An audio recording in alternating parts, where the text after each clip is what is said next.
The mean and the standard deviation of a sample size 10 were found to be 9.5 and 2.5 respectively. After the inspection, the additional observation became available, which was 15. Calculation गरिसकेपछि अर्को एउटा additional observation item चाहिँ के भयो, available भयो, फेरि त्यहाँ आयो, त्यसलाई इन्क्लुड गर्नुपर्ने भयो. Find the revised mean and standard deviation including new observation भनेको छ. त्यो न्यू अब्जर्भेसनलाई इन्क्लुड गरिसकेपछि अब आउने मीन र स्ट्यान्डर्ड डेभिएसन कति कति हो त भनेर सोधेको छ. त्यसलाई इन्क्लुड नगर्दाखेरि मीन र स्ट्यान्डर्ड डेभिएसन कति भन्ने कुरा त अलरेडी क्याल्कुलेसन गरिसकेका छ भने अब रिभाइज गरिसकेपछि नयाँ मीन र स्ट्यान्डर्ड डेभिएसन कति हुन्छ भनेर सोधेको छ. यसको लागि हियर यहाँ दिएको इन्फर्मेसनहरू प्राय सबै के छ, रङ छ. त्यो 15 चाहिँ एडिसनल हो. त्यो भन्दा पहिलाको दिएको जुन भ्यालुहरू छ मीन र स्ट्यान्डर्ड डेभिएसन दिएको छ त्यो चाहिँ के भयो हाम्रो लागि, ओल्ड भ्यालुहरू भयो. यसलाई हामीले इनकरेक्ट भन्न पनि सक्छौँ किनभने त्यो एउटा आइटम एड गरिसकेपछि त्यो एडिसनल आइटमलाई त्यहाँ इन्क्लुड गरिसकेपछि बल्ल के आउँछ, करेक्ट भ्यालु आउँछ. नभएदेखि अगाडिको भ्यालुहरू चाहिँ के रहेछ, इनकरेक्ट रहेछ. हाम्रो लागि अहिले चाहिँ इनकरेक्ट भयो है. इनकरेक्ट भ्यालु अफ भनेर लेखौँ. इनकरेक्ट भ्यालु चाहिँ के को भन्दा एउटा चाहिँ स्याम्पल साइज छ,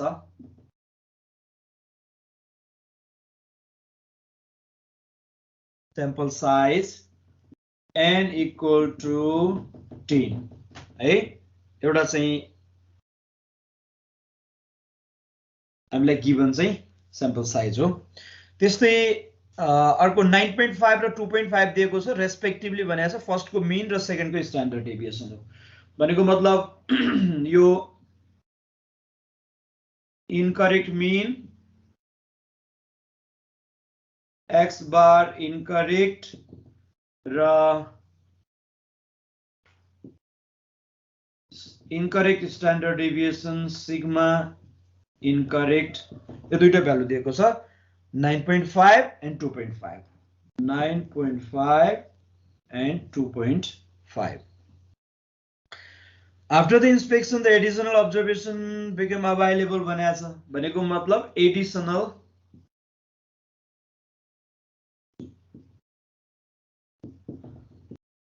एडिसनल आइटम चाहिँ कति छ, 15 छ. एडिसनल आइटम 15 चाहिँ पछि अभाइलेबल भयो र त्यसलाई हामीले इन्क्लुड गर्नुपर्ने छ डिस्ट्रिब्युसनमा. भने अब रिभाइज्ड मीन भनेको छ. रिभाइज्ड भनेको करेक्सन गरिसकेपछि, correct mean x bar COR correct र correct standard deviation sigma correct equal to what. यो दुईटा भ्यालु चाहिँ हामीले पत्ता लगाउनु पर्ने छ. अब गिभन जे छ त्यहाँबाट हामीले स्टार्ट गर्नुपर्छ. इनकरेक्ट मीन र इनकरेक्ट स्ट्यान्डर्ड डेभिएसन दिएको छ. त्यो भएर करेक्ट मीन फाइन्ड गर्नको लागि हामीलाई इनकरेक्ट मीनको फर्मुलाबाट स्टार्ट गर्नु पर्यो भने करेक्ट स्ट्यान्डर्ड डेभिएसन पत्ता लगाउनको लागि चाहिँ इनकरेक्ट स्ट्यान्डर्ड डेभिएसनबाट स्टार्ट गर्नु पर्यो है. यो गिभन भयो. अब म इनकरेक्ट मीनबाट स्टार्ट गर्छु. हामीले यसभन्दा अगाडि पनि अगाडिको क्लासमा गरिसकेका पनि छौँ यो टाइपको. त्यो भएर फर्स्टमा वी हेभ भनेर लेखौँ.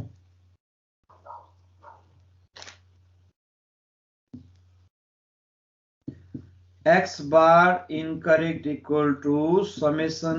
x इनकरेक्ट अपन n हैन. अब यो भ्यालु दिएको छ, x बार इनकरेक्ट को भ्यालु दिएको छ 9.5 equal to summation x incorrect हामीलाई थाहा छैन, n को भ्यालु छ 10. अब क्रस मल्टिप्लाई गरौँ, समेसन x इनकरेक्ट आउँछ अनि त्यसपछि त्यो समेसन x इनकरेक्टलाई के गर्ने, करेक्सन गर्ने. पछि क्रस मल्टिप्लाई गरेर त कति आउँछ, यो summation x incorrect is equal to 9.5 into 10 गऱ्यो भने यो हुन्छ 95 भने समेसन एक्स करेक्ट चाहिँ कति हुन्छ त भन्दा 95 त त्यो सबै 10 आइटमहरुको टोटल गरेर आएको हो है त्यो 10 वटा आइटमहरु दिएको छ नि त्यसको टोटल भ्यालु 95 हो किनभने समेसन एक्स करेक्ट के रे इनकरेक्ट भनेको त्यो हो भने त्यसमा हामीले माइनस गर्नुपर्ने कुनै पनि आइटमहरु छैन रङ आइटम यसमा छैन कुनै पनि हामीले एडिसनल आइटम मात्रै हामीलाई दिएको छ है एडिसनल आइटम दिएको छ त्यही भएर त्यो एडिसनल आइटमलाई के गर्ने त्यहाँ इन्क्लुड गर्नु पर्यो टोटलमा इन्क्लुड गरिदिएपछि बल्ल त्यो भ्यालु के हुन्छ करेक्ट हुन्छ समेसन एक्स त अझै इनकरेक्ट छ इनकम्प्लिट छ किनभने एडिसनल आइटम त त्यहाँ एड गरेको छैन यो भ्यालुमा 15 आइसकेको छैन अब 15 लाई त्यहाँ एड गर्नु पर्यो भने समेसन एक्स करेक्टमा यो +15 गरिदिने यो इनकरेक्टमा +15 गर्यो भने बल्ल के हुन्छ यो समेसन एक्स करेक्ट हुन्छ है यो कति हुने भयो त यो समेसन एक्स करेक्ट भयो है अब समेसन एक्स करेक्टबाट हामीले के गरौँ अब करेक्ट मीन कति हुन्छ त्यो फाइन्ड गरौँ करेक्ट मीन एक्स बार करेक्ट भनेको समेसन एक्स करेक्ट अपन अब n को भ्यालु कति हुन्छ होला त अहिले अब भन्न सक्छु n को भ्यालु 10 नै हुन्छ हो होइन सर न 11 हो 11 हो सर सर तपाईले 10 निकालेर मिन्स अब r को भ्यालु 15 को निकाल्नु भयो नि त्यसो भए त सर 10 + 1 11 नै हो होला नि हो 11 हुन्छ अथवा त्यो n मा के हुन्छ +1 हुन्छ है n भ्यालु 10 दिएको छ भने अब के हुन्छ +1 गर्नु पर्यो किनभने एउटा आइटम एडिसनल आइटम त्यसमा हामीले के गर्यौं एड गर्यौं त्यो भएर मैले यसमा n + 1 लेखिदिए भने कुनै कन्फ्युजन हुन्छ n भ्यालु 10 हो त्यसमा +1 एउटा आइटम 15 भन्ने आइटम चाहिँ त्यहाँ के भयो प्लस भएर आयो है n भयो अब भनेपछि यसमा भ्यालु राख्दियौ summation x correct 110 divide by यो चाहिँ 10 + 1 भनेको 11 110 बाइ 11 भनेको कति भयो 10 भयो करेक्ट मीन चाहिँ कति रहेछ 10 भयो फाइनल रिवाइज्ड मीन भनौं न अपडेट गरिसकेको त्यो 15 लाई लगेर एड गरिसकेपछि अनि आएको मीन यो भयो ल करेक्ट मीन यति नै भयो सकियो अब यसपछि अब स्ट्यान्डर्ड डेभिएसन इनकरेक्ट दिएको छ त्यहीबाट स्टार्ट गर्ने हो हामीलाई थाहा छ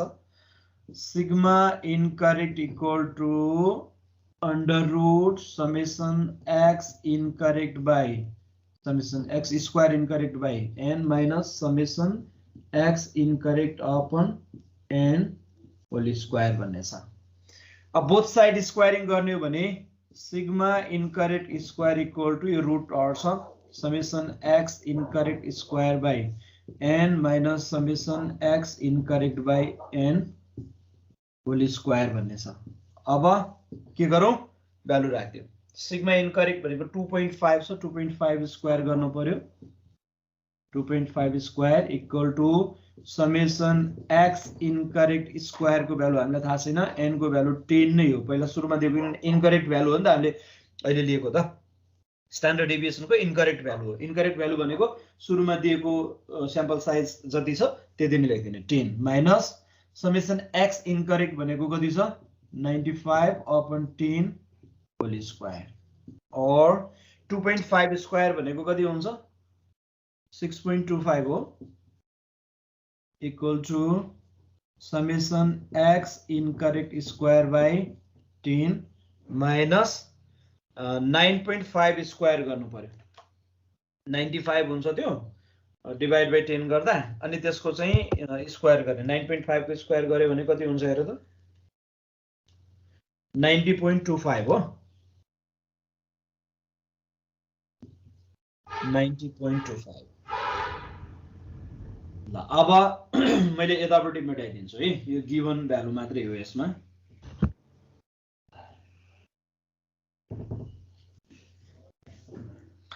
अब यसलाई सिम्प्लिफाई गर्ने हो भने 6.25 माइनस यो 90.25 अगाडि आउँदाखेरि प्लस हुन्छ 90.25 equal to summation x square incorrect by 10 और अब प्लस 6.25 गर्ने हो भने यो हुन्छ 96.5 यो हुन्छ 96.5 इन्टु क्रस मल्टिप्लाई गरिदिने हो भने 965 equal to summation x square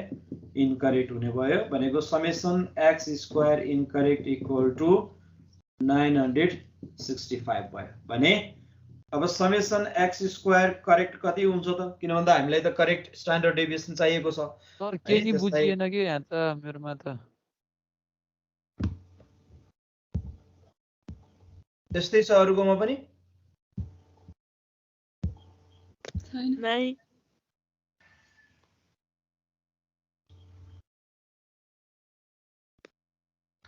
ल सरोजले अब कसरी मिलाउनु पर्छ मिलाउने है आफ्ना सर हजुर तपाईले sigma x square incorrect solve गर्नुभयो हैन 965 अनि यो स्क्वायर यतिकै छर्दिने कि 965 लाई त्यो स्मल गर्ने हो के गर्दिने रे 965 को स्क्वायर गर्ने हो कि हैन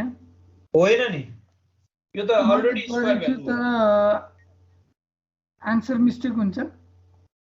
खोइ अब हेरौं अब यसलाई करेक्सन गर्नु पर्यो है पहिला करेक्ट भ्यालु कति हुन्छ त्यो निकालौं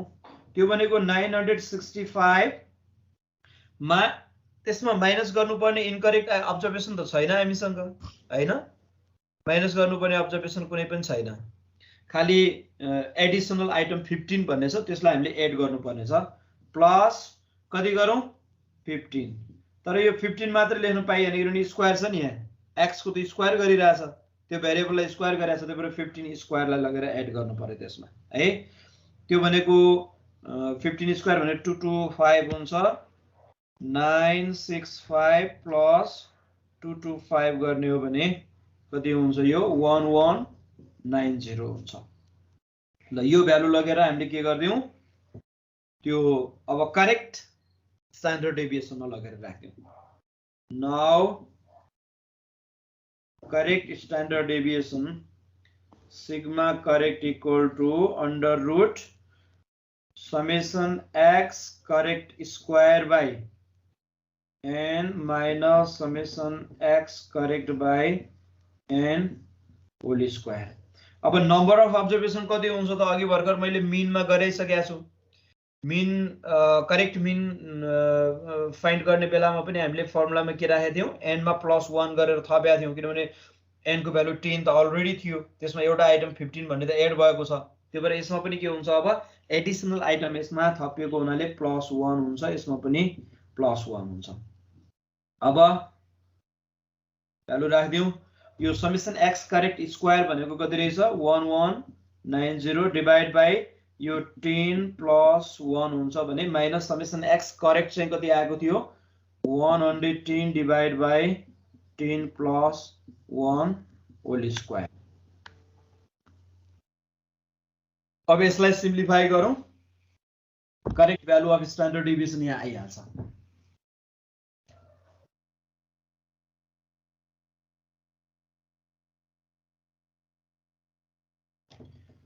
सिग्मा करेक्ट इक्वल टु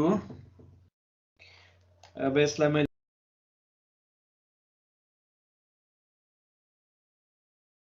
2.86 हो 2.86 आयो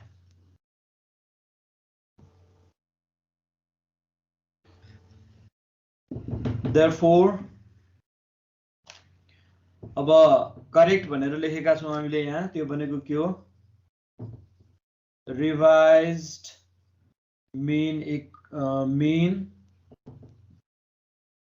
and standard deviation are revised mean चाहिँ कति रहेछ 10 and 2.86 रेस्पेक्टिभली मिन रहेछ 10 रिभाइज गरिसकेपछि 15 लाई इन्क्लुड गरिसकेपछि र स्ट्यान्डर्ड डेभिएसन रहेछ 2.86 ल यसमा यो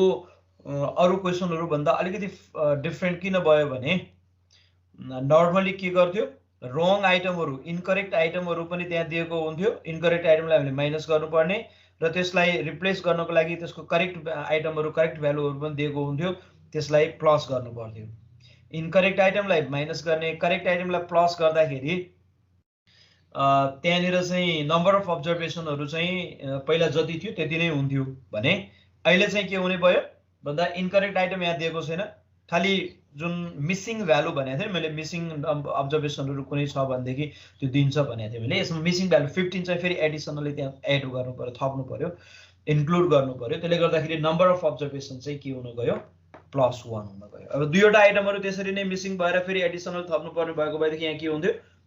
+2 हुन्थ्यो हैन र यहाँ माइनस गर्नुपर्ने कुनै पनि आइटम यहाँ देखिएन प्लस मात्रै गर्यौं हामीले है र यसको काउन्टरमा अर्को टाइपको क्वेशनहरु पनि हुन सक्छ त्यसको बारेमा फेरि म डिस्कस गरौँला